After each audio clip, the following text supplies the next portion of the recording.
Rotina cardiológica, o famoso check-up. O que é, quando procurar um cardiologista, como que funciona, que exames a gente faz. Vou explicar tudo isso para vocês. Eu sou a doutora Isabelle Borges, cardiologista, e hoje a gente vai falar um pouquinho, então, sobre rotina cardiológica. Quando procurar um cardiologista? A partir dos 30 anos, a gente já começa a ficar de olho, fazer a rotina cardiológica, mas com certeza a partir dos 40 anos, pelo menos uma vez por ano. Além disso, se mesmo antes dos 40 você tem algum problema cardiovascular, hipertensão, diabetes, alteração do colesterol, também é ideal procurar um cardiologista e fazer acompanhamento. Se você tem história familiar de um parente de primeiro grau, se for uma parente do sexo feminino, com infarto, AVC, ou precisou colocar um stent, mesmo sem ser no contexto de infarto, com menos de 65 anos, ou um parente de primeiro grau do sexo masculino, que teve todo esse histórico com menos de 55 anos, também precisa fazer rotina cardiológica um pouco mais precoce. Além disso, se você tem história de ter nascido com alguma alteração congênita no coração, também é ideal que você acompanhe desde criança, na verdade, desde o nascimento com o cardiologista. E se em qualquer idade você tem sintomas de dor no peito, falta de ar, tontura, desmaio, palpitação, o ideal é procurar um cardiologista para entender se seu sintoma precisa de alguma avaliação extra, tá bom? Então, você procurou o cardiologista, agendou a sua consulta e a gente vai começar a nossa avaliação. Então, a primeira parte da consulta é a anamnese. Eu vou te perguntar tudo isso que eu te expliquei agora, principalmente sobre os seus sintomas, quando começou, como que ele funciona, se é no repouso, se é no esforço, a intensidade, se tem algum outro sintoma associado a ele naquele mesmo momento, se são momentos diferentes. Então, tudo isso é muito bem avaliado na anamnese. Depois, a gente parte para os antecedentes. Que doença você tem, que medicação que você usa, a sua história familiar, se você já fez alguma cirurgia, se já teve alguma gestação, se essa gestação teve alguma complicação, hipertensão, pré-eclâmpsia, outra complicação obstétrica, foi prematuro por algum motivo. E também vou te perguntar se você tem desejo gestacional, tanto se você já teve filhos ou se você não teve filhos, porque tem muitos fatores que podem influenciar no planejamento familiar.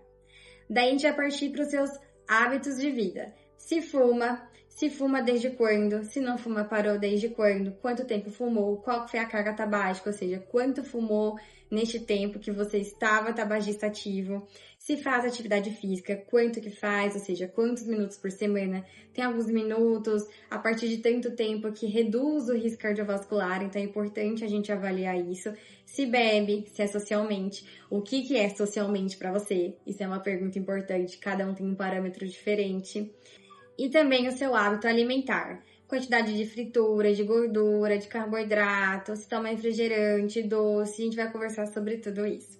Então, passado, todos os antecedentes e anamnese, a gente vai para a avaliação física, que é o exame mais importante, o exame físico, a ausculta pulmonar, se tem sopro, qual que é o ritmo do seu coração, se tem atrito no pericárdio, aquela película que cobre o coração, a ausculta pulmonar, ver se tem sinais de congestão, que é o acúmulo de líquido no pulmão, perfusão, quanto tempo demora para o dedo ficar vermelhinho depois que a gente aperta, pressão arterial, frequência cardíaca, frequência pulmonar, avaliação dos membros inferiores, se tem inchaço, se não tem. Então, a gente vai avaliar tudo isso. E aí, sim, a gente conversa sobre exames complementares. Então, a anamnese e o exame físico vai direcionar a gente para o que a gente precisa de exames complementares. O eletrocardiograma, o mais famoso de todos, ele é importante e quase todo mundo vai ter indicação.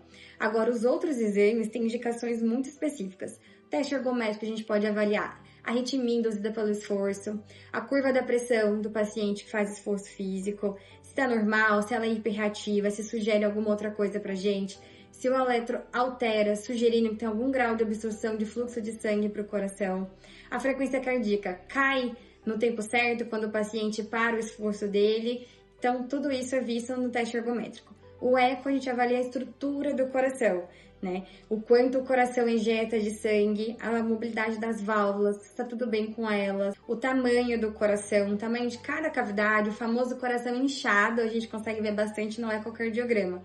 ultrassom das carótidas para ver se tem plaquinha de gordura, o Holter, no paciente tem história de palpitação, se faz arritmia, se não faz, qual que é a frequência média, por que essa frequência está caindo, ela cai só no sono? Porque no sono é normal ela reduzir.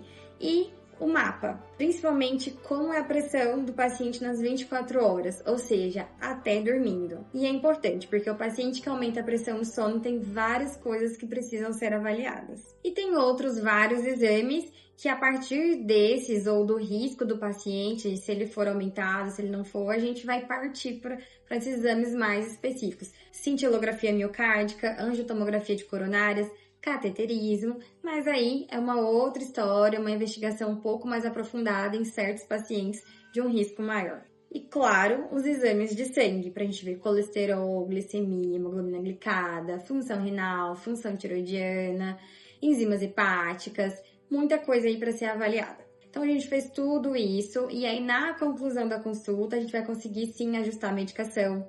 Vou te explicar sobre o seu risco cardiovascular, ou seja, cada pessoa tem um risco cardiovascular diferente, ou seja, uma meta de colesterol diferente. Não aquela meta que vem lá desejável, ótimo, depende do risco cardiovascular do paciente. E interpretando os exames e entendendo que os fatores de riscos controláveis, que é tudo isso que a gente conversou, pressão, glicemia, colesterol, atividade física, alimentação, controle de peso, tabagismo, etilismo, uso regular das medicações, a gente vai atuar na prevenção. E dessa forma, reduzindo o risco futuro, principalmente de infarto e AVC. Então, essa é a função da rotina do check-up cardiológico, reduzir o risco cardiovascular. Se você gostou do vídeo e se tem interesse em mais assuntos relacionados, acompanhe a gente nas nossas redes sociais, que é só seguir que sempre tem conteúdo novo lá.